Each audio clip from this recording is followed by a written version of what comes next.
Sir, it has not been excluded from the sale services. No. This amendment or this constitution No, does no. not say It's that no. it is excluded from the services. No, I'll answer it. It says that it is a sale. It is a sale. But it can be a services simultaneously. It can't. It says food supply. Because it is a deeming fiction. No, no. It's not a natural fiction. No, no. Natural. Please read F. Please read F. It says supply of goods as sale or as part of sale. As part of service, whatever it is, shall be sale. There is nothing left out in the service bracket after 46th Amendment. Everything has been sucked out. Why? Because at that point of time you didn't have service tax. Had you had service tax, then this question would not have arisen at all. Okay? You didn't have a service tax and therefore they pushed everything out of it and put it into the sale basket. The parliament had ceded their right to the States. And they are regretting now.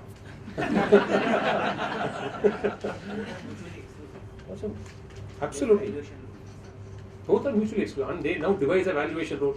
Your illegitimate power gains more importance by rule making. Today, when we argued e-commerce, that's what we pointed out before the court. We says, when I don't fall under the definition of importer, under this section, the rule says the electronic service provider platform should register and pay entry tax. So rule is contrary to the provision. Because provision applies only to a purchaser or a facilitator like a transporter. It doesn't apply to a platform which is stationed outside the state. He doesn't cause entry into the state. That's the essential point which we argued this morning before first question. So I can take 7 minutes more. I can take some questions and then 7-10 minutes with that. Huh? Now we'll take. I think the first two question is answered. You have discussed 4 questions. I was told. I think I've answered the first question. When it is a service and when it is a sale in the case of IPR. Now what is your second question? Somebody can consolidate and ask me. Yeah. No, don't read it. Ask me the question. What is that you want? The group leader can possibly raise the question. Sir, I have a question. In case of restaurant, there are the cases when restaurants specifically charge service charges at the rate say 10% or 15%. Can in that case the VAT is applicable on the total billing and service tax is applicable on the service charge? Can you refuse? Yes. You try to refuse and they will not give you food. See, these are all like computer. No, it's other way around, sir. We provide them, we collect to the government, so we're more than happy to pass it to the customer if we don't want to. He's a hotelier. Oh, good. Nice. See, I understood it far earlier that for wife you have to become a that's a nice value add. See, the point is, all these are illegal levy, but still in place. As somebody was saying in computer software, you are doing it. It's an illegal levy. Only one levy is sustainable. But because there is no clarity, then how can you know both are after you? What will you do? You will collect it from the customer and pay both. By peace of mind. By peace of mind, and it's actually an extra incidence. And what does the government say? Yeah, we know illegitimate. It will take 15 years to decide illegitimate or legitimate. Meanwhile, you pay me. That's the time it takes to declare a law to be legitimate or illegitimate. This is all the point. So, when you know the law and you don't apply restraint and you proceed to tax a transaction, this is what will happen. So, second question. Sir, in second question, there was a lease transaction, finance lease. At the time of giving financing the lease, the person has charged something as a finance charges. So the question is that finance charges will be. I'll answer. Good question. See, it is service charges, not finance charges. Whatever it is. Something over and above finance charges. Correct. Now we put it as service charge. No problem. See, this is again a very interesting question. In law, there is a difference between an operating lease and a financial lease.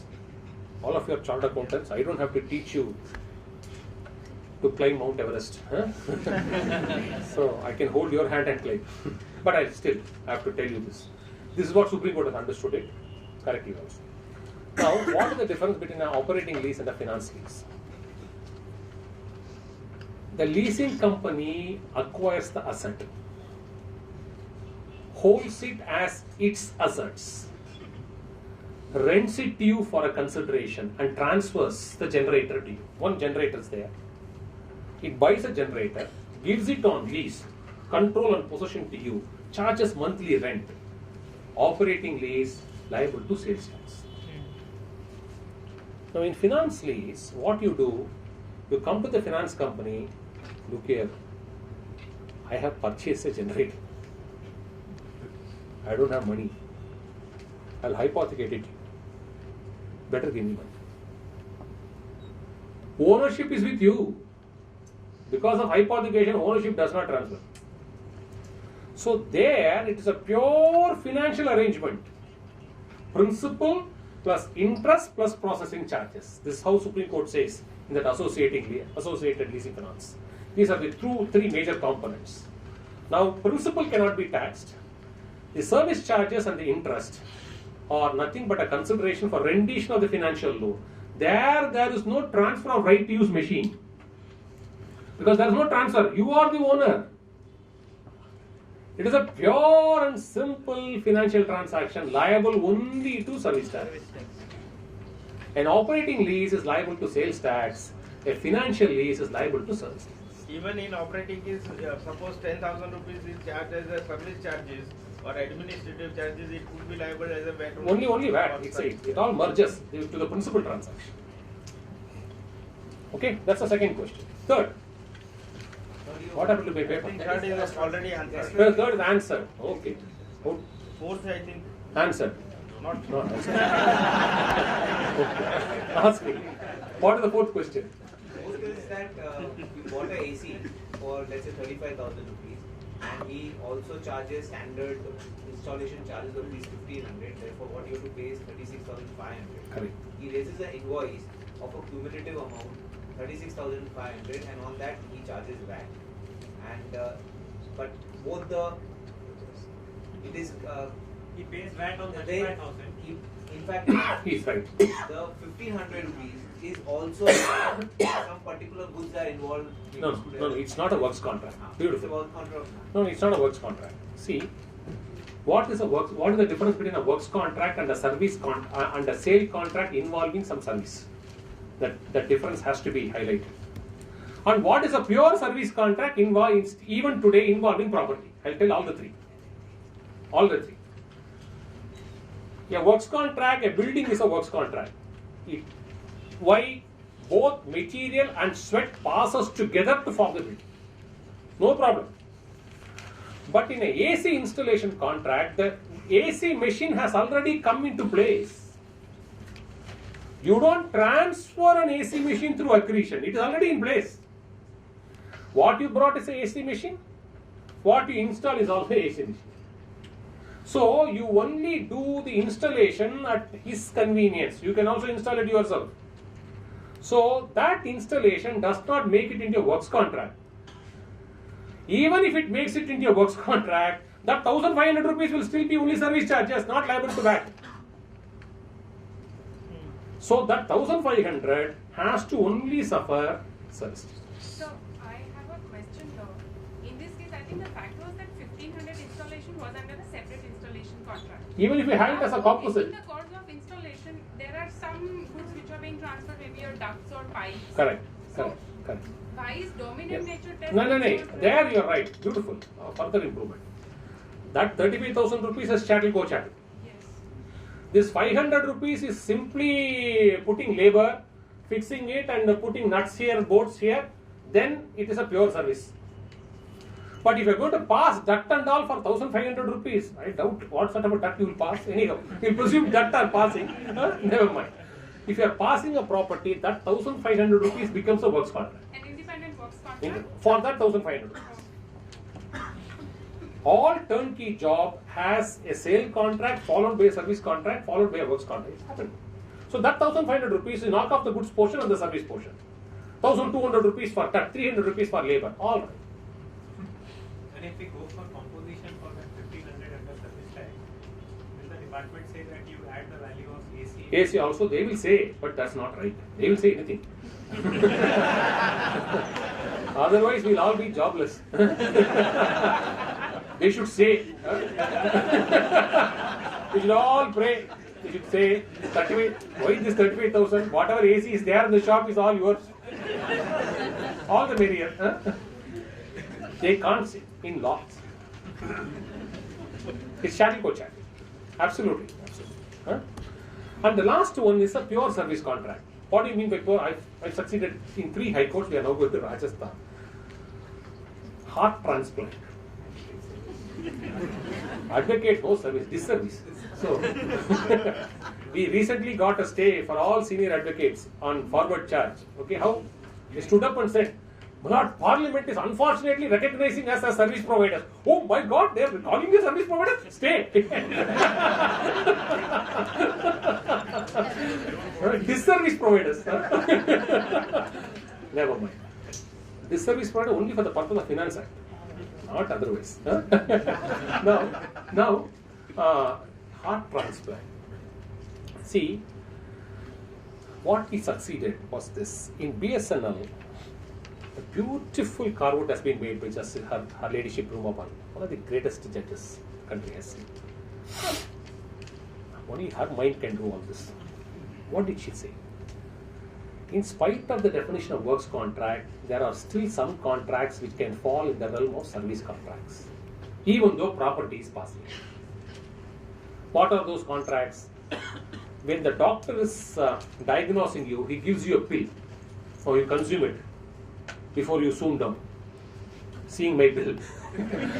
So he consumes the pill. There is no sale of a pill there. An advocate writes a 100-page opinion and delivers it to his client and charges a fairly decent bill.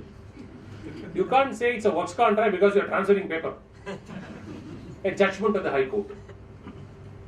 So she says, as long as the contracting parties have not conceived a transfer of a property, that's a beautiful line of distinction. You go there for a service, and incidentally property is passing. Then don't tax that transfer as a works contract. See, the hospital which buys the stents, it is chattel co chattel, liable to VAT. But when a doctor inserts it into a patient's heart, the patient doesn't go and negotiate. I want gold, I want silver, I want plastic. What is the value? There may even be a negotiation. It's possible. But the patient has no choice to choose what sort of a stent he can have. What does he know about a stent? Unless otherwise that man is again a heart surgery doctor undergoing a heart surgery. It's an exception. So we succeeded in all those cases, even though there is a transplant of a stent. It is a pure service contract liable to service tax.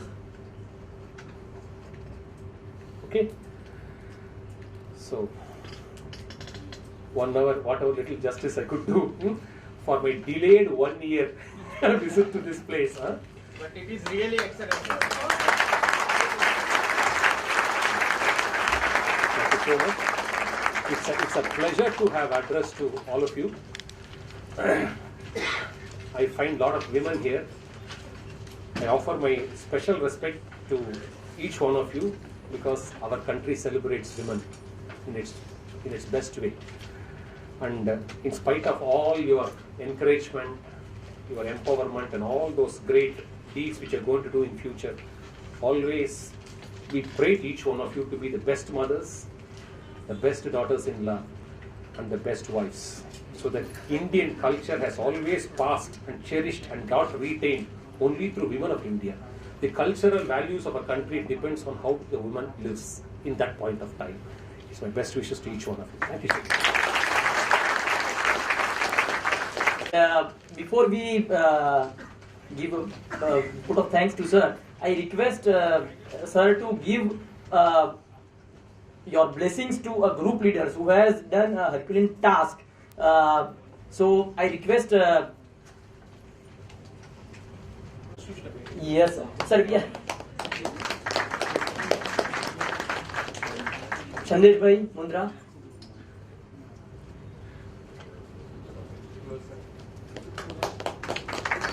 Vaibhav bhai.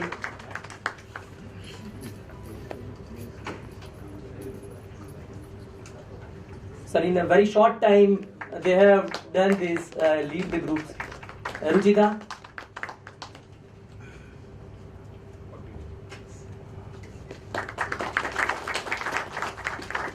Sir, we all enlightened by the knowledge, and our lamps of the mind are now really enlightened with the subject. It was a twilight zone before, and now it's a full light. I request Purit Bhai to give a vote of thanks to sir. It was so fascinating that I couldn't, sir, you really did not give me an opportunity to think the words which I can present during the vote of thanks. And let me tell you, you need mother's love and Guru's blessings to have an opportunity to listen a person like him.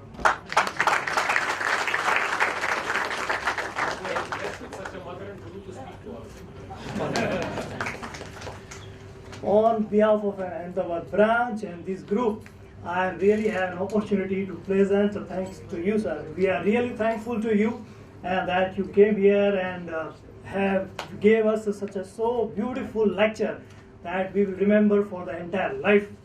Thank you very much, sir. Thank you very much.